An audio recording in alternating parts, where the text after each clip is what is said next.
Hello viewers, and welcome to another installment looking at industrial accident investigation. Today we will look at the Swiss cheese model, which is a common tool for understanding accident causation.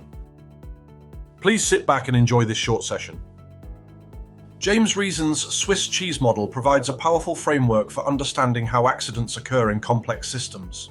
This model visualizes organizational defenses as layers of Swiss cheese, where the holes represent weaknesses or gaps in safety systems. When these holes momentarily align, hazards can penetrate all defensive layers, resulting in an accident.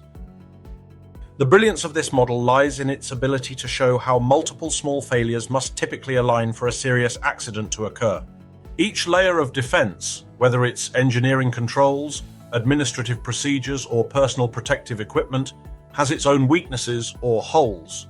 Under normal circumstances, these holes are blocked by other layers of defense, preventing accidents from occurring. The model also emphasizes the dynamic nature of safety systems. The holes in our defensive layers are not static. They open, close, and shift position in response to various factors.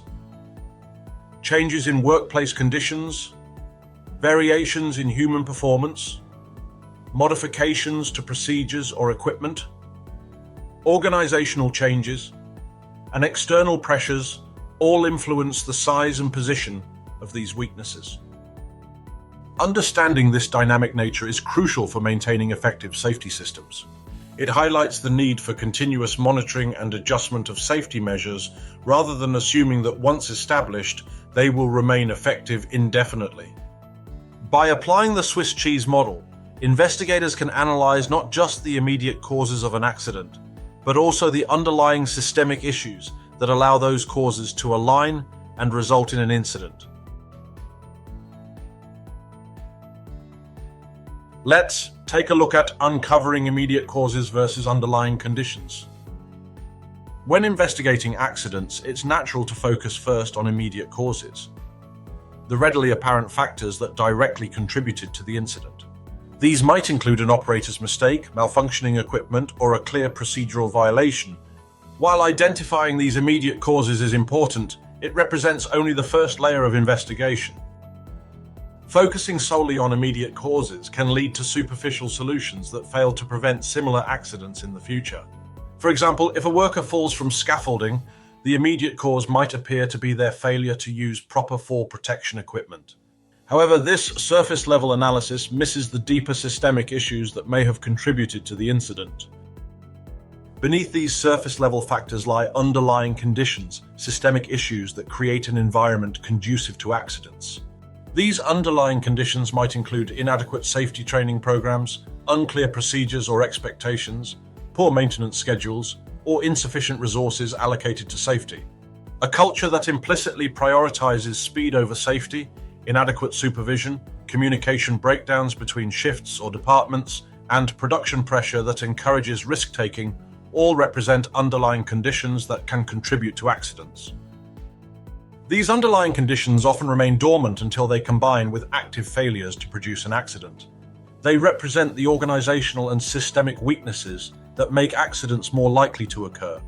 Addressing these conditions requires a deeper level of organizational change and commitment than simply fixing immediate causes.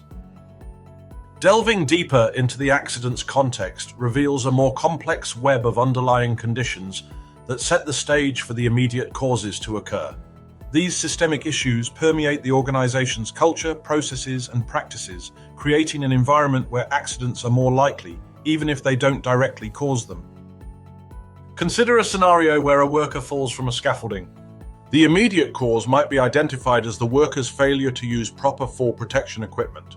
However, a thorough investigation might uncover underlying conditions such as inadequate safety training, unclear communication of safety protocols, or a work culture that implicitly prioritizes speed over caution.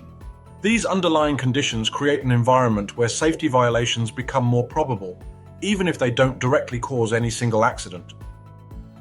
Addressing only the immediate causes often leads to quick fixes that fail to prevent similar accidents in the future.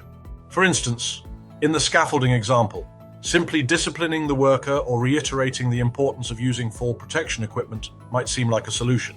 However, if the underlying conditions remain unchanged, Similar incidents are likely to occur again, possibly involving different workers or slightly altered circumstances. On the other hand, focusing on underlying conditions allows for more comprehensive and effective solutions. This approach might lead to a revamp of the safety training program, improvements in communication processes, or efforts to shift the organizational culture towards one that truly prioritizes safety. These solutions address the root causes of the problem and have the potential to prevent a wide range of accidents, not just those identical to the one that occurred. It's important to note that underlying conditions often develop over time and can become normalized within an organization. Employees and management may become accustomed to certain risks or inefficiencies, viewing them as just the way things are done. This normalization of deviance can make it challenging to identify underlying conditions without a deliberate and systematic investigation process. Furthermore, underlying conditions often intersect and reinforce each other. For example, inadequate training might be exacerbated by poor communication systems, while a production-focused culture might lead to insufficient investment in equipment maintenance.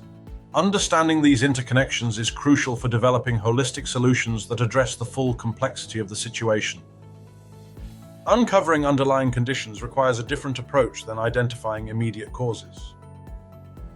While immediate causes can often be pinpointed through direct observation and interviews, underlying conditions demand a more thorough analysis of organizational practices, historical data, and cultural factors.